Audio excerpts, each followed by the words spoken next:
بسم اللہ الرحمن الرحیم صلو علی الحبیب صلی اللہ تعالی علی محمد اللہم صلی علی محمد وعلی آل سیدنا و مولانا محمد وبارک وسلم۔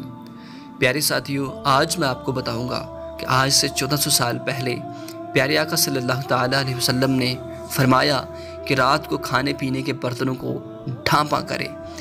یقیناً رات کے وقت اگر کھانے پینے کی اشیاء کھلی چھوڑ دی جائیں تو ان پر کیڑے مکوڑے اور زہریلے جانور جمع ہو کر انہیں جراثیم اور زہر آلود کر دیتے ہیں، اور ان چیزوں کو کھا لینے سے صحت کو بہت نقصان پہنچ سکتا ہے۔ مثلاً لال بیگ گٹرو وغیرہ میں پتلے ہیں اور غلاظت سے ہیضہ، اسہال، ٹائیفائڈ اور پیچس جیسی خطرناک بیماریوں کے جراثیم کھانوں میں منتقل کر سکتے ہیں۔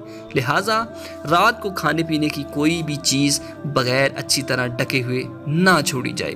اس بارے میں ہمارے پیارے نبی صلی اللہ تعالیٰ علیہ وسلم نے تاکید فرماتے تھے کہ پانی کے مشکیزوں کا منہ اچھی طرح باندھ دیا کرو اور کھانے کے برتن کو ڈھک کر اس پر کوئی لکڑی وغیرہ رکھ دیا کرو۔